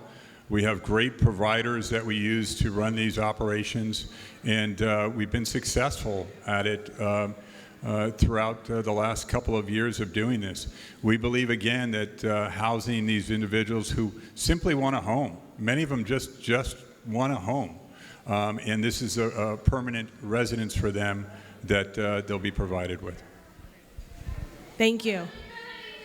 Thank you. We're going to ask for quiet in the room so we can keep on going. We want to keep going and hearing questions. Do we have number 24? Did we find 25? Over here? Great. We'll do 24, 25, and then Lisa, I'm coming to you at the door. Good evening. My name is Michael Kelly. I appreciate that the majority of the room seems to be against the project. I happen to be for it. What I'm going to ask is that you can describe an area we share in common, safety. I'm an officer of the Millbrae Lions Club. I'm the vice president, and as such, I'm the youth protection officer for the Leos. I mentor 125 middle school and high school kids, and Please let your community member finish. My question is, from talking with Sheriff Corpus, many of the calls that go to the Millbrae Bureau are for the hotels and motels, El Rancho, La Quinta. Can you please speak to just how many calls come in from that transient housing and what you would contrast that with the Shores Landing? Has crime increased, decreased, stayed the same? The last part of the question has to do with we are way under on our RENA goals. We have not met affordable housing. What happens if we don't? And these 99 units will help us toward that goal. Can you please confirm that? Let me start, Mr. Kelly, with the last question. Yes, these 99 units will count towards your RENA goals, and quite frankly, it's the most difficult part of the RENA goals, and that is the very, very low-income housing. And it's a struggle for every city and even the county to reach those goals. The other question is, I don't have the stats in front of me, but you're absolutely right. There's calls for service at hotels. I haven't looked recently at the data, but there's certainly calls for service at these for a variety of reasons. There's violence, there's drugs, there's medical. We are experiencing at the Shores Landing some calls for service for medical, for welfare checks. That is one of the, I think, the most significant calls that we have is a welfare check. Certainly, there's not, I don't think any location would go without incident. I'm not saying that. But certainly, I don't see more calls in those locations than the hotels had. Thank you. Do we have a question ready on this side? And what number are we on, Vanessa? 25? 25. Okay, who's 26? 26 and 27? You have 26, can I see your card? 27, who's 26? Back here. Okay, so we'll go to the door and then 26 and 27. Go ahead, sir. Go ahead, sir. Mine? Yes. Okay. Thank you. My name is Tom Broker, and I'm a 32-year resident of Millbrae, and I live next to the La Quinta, and I strongly support this project. Let's let your community member speak. Let him have his minute, please. What can Millbrae residents to help this project make it a success for those who live in the housing and for Millbrae? Thank you for that question. You know, it was the same, you know, I certainly respect the emotion in the room and the questions, and we've gone through this before. And that question was asked of me at Redwood Shores also, at Shores Landing. And we have found that a lot of the residents have gotten involved in helping folks be successful, whether it's bringing them presents at Christmas or food items or involving them in outings, driving them to a doctor's appointment or whatever it may be. But I would ask you to work with ECS if you'd like to get involved. Thank you very much for that. Thank you. I believe we have a question queued up at the back door. Good evening. Thank you for coming out to speak with us. So at the cost of $33 million to serve 99 residents, that amounts to the ability to cut a $333,000 check for each served individual. What has the county done as far as due diligence to confirm that this is the most viable option that that $333,000 can do for each individual, and to kind of speak to the confidence level I have in the county's ability to respond to this? You know, when you suggested that someone who is not abiding by the rules and regulations of their residency, Please let your community members speak. would be evicted from their housing, that just exacerbates the homeless problem. So please help to instill confidence in me and my fellow residents. Thank you. Yeah, thank you for those questions. Really good questions. Let me first start with the cost effectiveness of doing this. By far, this is the most cost effective way to house people. This is going to cost about $330,000 a door. By the time we're done, probably $400,000 a door after we make modifications. To build from ground up, and we have a lot of experience doing this, and this is what Ray Hodges does pretty much every day, it costs anywhere between $650,000 and $900,000 a door to build affordable housing. This is the most cost-effective thing that we can do. Your other question, I'm sorry, was a good one too. And what was the second part of that question?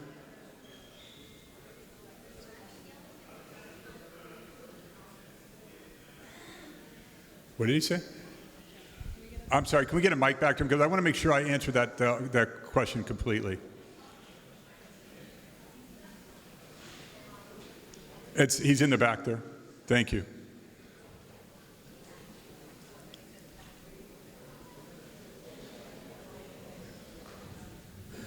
Yeah, thanks for bringing it back to me. I was just stating that we residents need more confidence in the county's decision making, and using the example of evicting those people from the residents and exacerbating Yeah, good, really good question.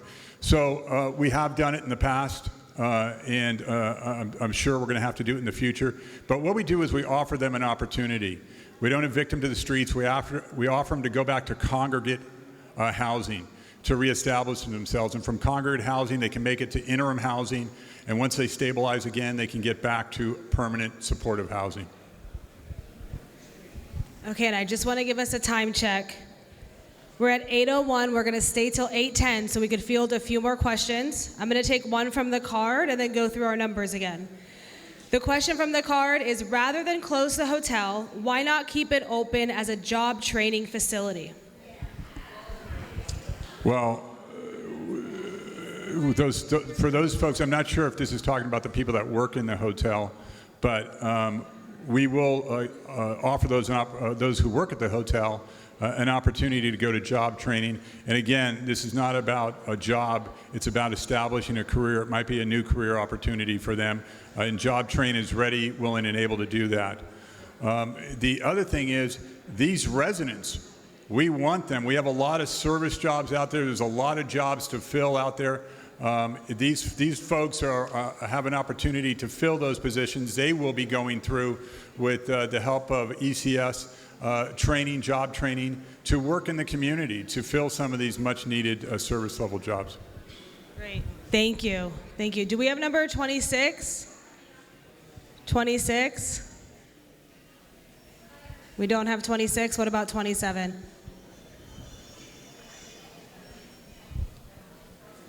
I need to hold my microphone. Hi, everyone. Here is my hometown. No, it's my hometown, our town hall meeting. You cannot meeting me. Okay, now I have more than 5,000 signatures. Mr. Pine, please vote no. You are representing our districts.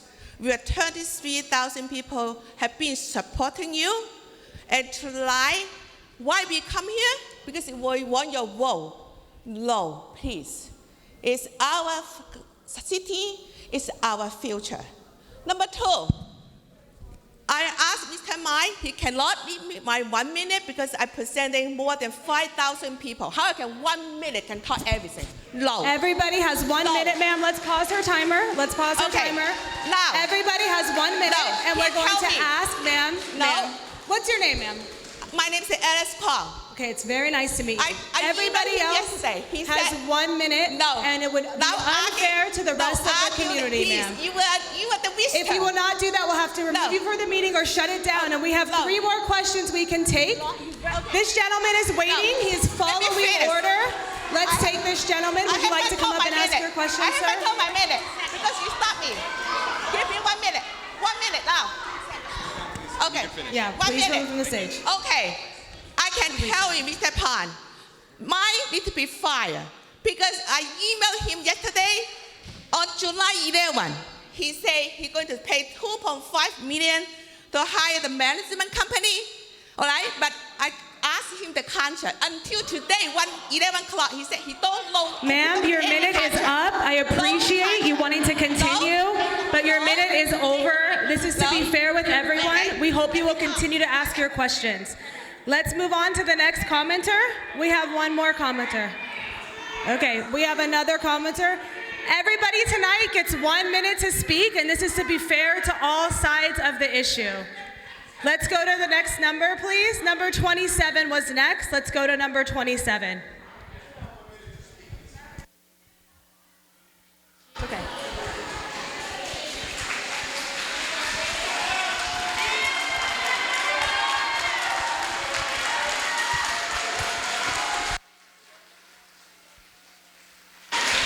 We have the next question here. Okay, sorry everybody. I do have more questions. I'm going to make it fast. First of all, we haven't talked about the Section 8 in Millbrae. What are the numbers looking at, and how does this affect this at all? Second thing, what happens after the 1 year of the Sheriff's Department? I know it's to be determined, it seems like, but we need to come up with something after the year. And then what happens if we're looking at 1/3 the salary of the people living there? What happens if they get great jobs and making like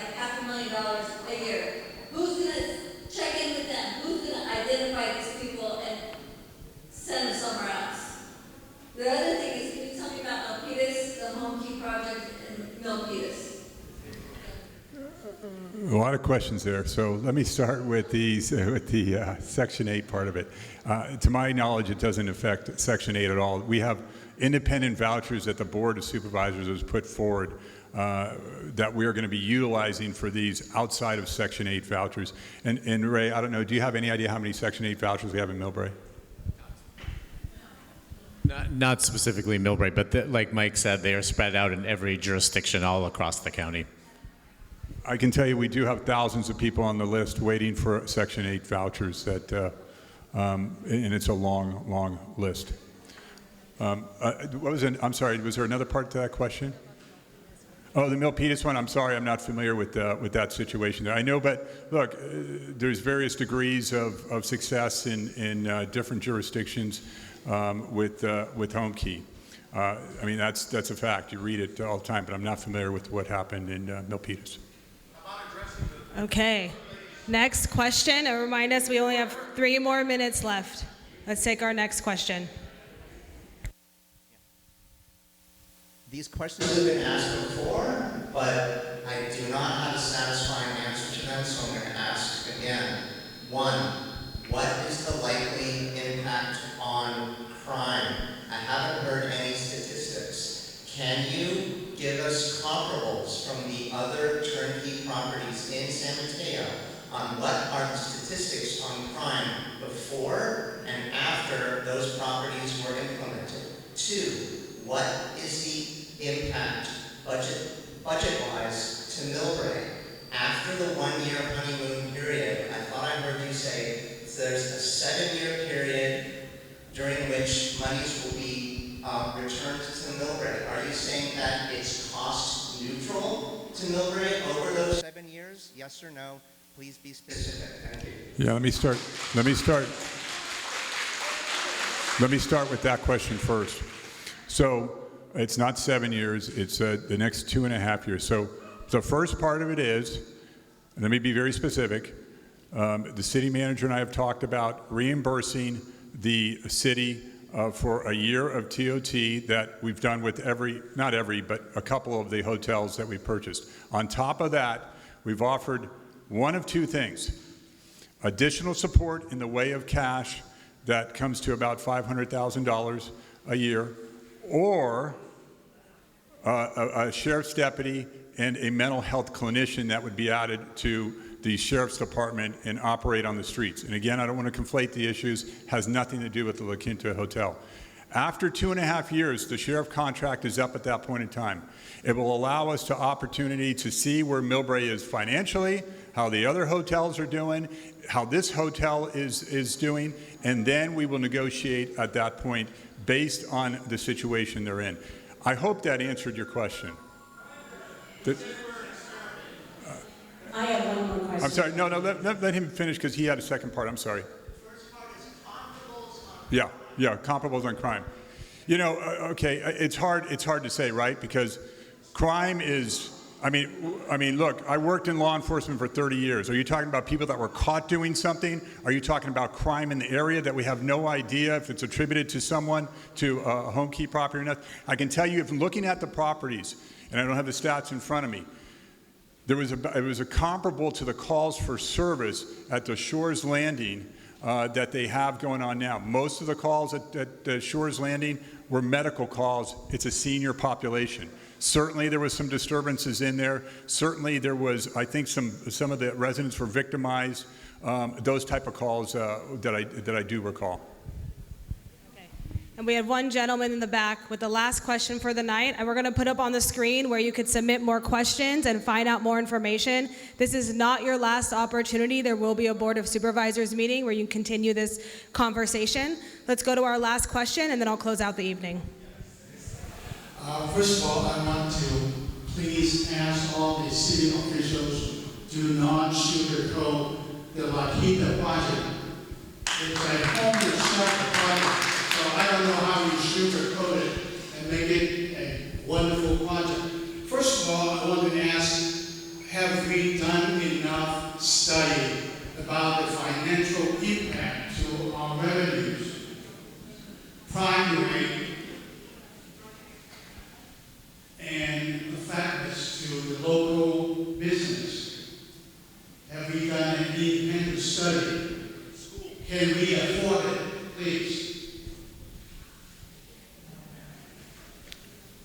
Okay. I can tell you again. I can tell you again that it has not been our experience that there has been negative impacts to the neighborhood on an ongoing basis. Certainly, I'm sure there's one-offs where somebody shoplifted or did something that you would typically find anywhere. There's those type of things that do take place, I'm sure, at some of these locations, or other calls for services disturbances. We have not seen significant impact to the homeowners. In fact, really, if you talk to the experts, they'll tell you that supportive housing actually does nothing to home values in a neighborhood. If you talk to the experts. Okay, I'm talking. So the other question is about crime rates. I think I answered that. As far as the financial impact, I can only go by what the city told me that the loss was.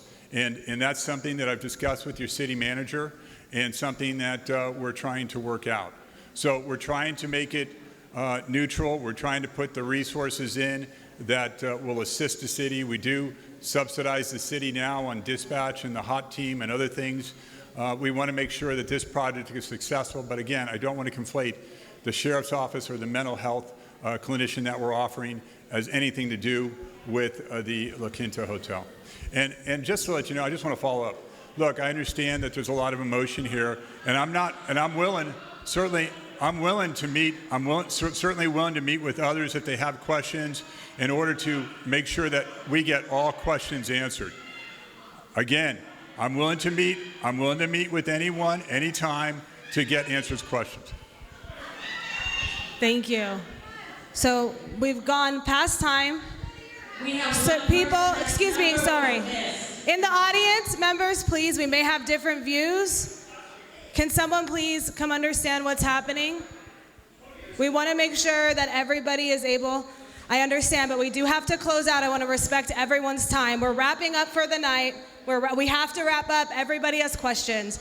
I want to thank the county for putting on this event and the mayor of Millbrae for helping us outside as much as possible.